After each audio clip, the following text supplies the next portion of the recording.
নেতাজিকে যেভাবে অসম্মান করেছেন বিজেপি সাংসদ অনন্ত মহারাজ, ক্ষমার অযোগ্য, তার বিরুদ্ধে আইনি ব্যবস্থা দরকার। এবং বিজেপি দলগতভাবে, কোনো ব্যক্তি নয়, দলগতভাবে তাকে নিন্দা করলো কিনা, কড়া ব্যবস্থা নিল কিনা, বহিষ্কার করলো কিনা, সাসপেন্ড করলো কিনা, এর তো কোনো সাড়াই পাওয়া যাচ্ছে না।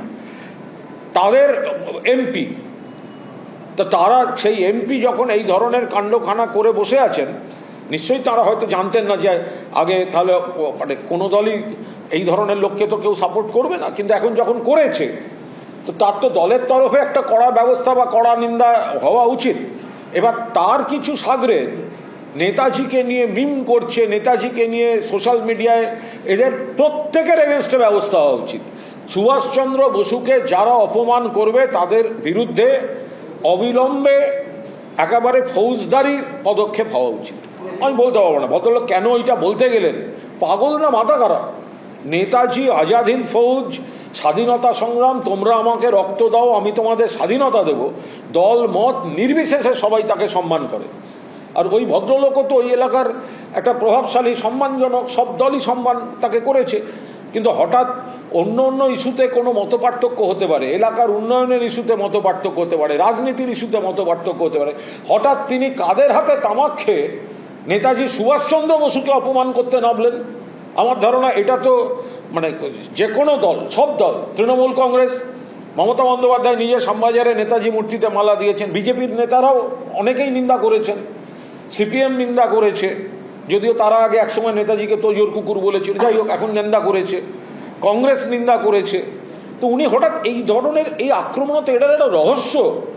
তাহলে কি কোনো একটা বিশেষ শক্তি এইগুলো করাচ্ছে?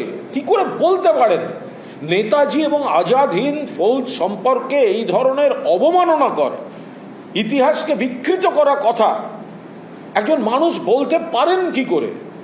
ফলে নিশ্চিতভাবে তার বিরুদ্ধে ফৌজদারি ব্যবস্থা হওয়া উচিত এবং আমরা আশা করব তার রাজনৈতিক দল তারাও যথাযথ একটা ব্যবস্থা তার বিরুদ্ধে নেবে। তিনি এখন হঠাৎ করে জওহরলাল নেহরুর গ্রেফতারি দাবি করছেন, শরৎচন্দ্র বসুর গ্রেফতারি দাবি করছেন, যারা প্রভাবিত হয়েছে। আমি বলতে পারবো না এখন হঠাৎ তিনি কেন এগুলো করছেন, তিনি বলতে পারবেন এবং তার এখনকার মদতদাতারা বলতে পারবেন।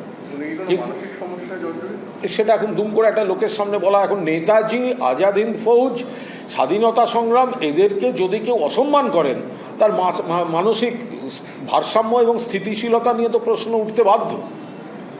আমরা বঙ্গবিভূষণে আগের সরকার তাকে ভূষিত করেছিল, মানে সেটা কোথাও ভুল ছিল। দেখুন, সবাই যদি ভবিষ্যৎ দ্রষ্টা হতো তাহলে বিজেপিও তাকে নিশ্চয়ই সংসদে পাঠাতো না।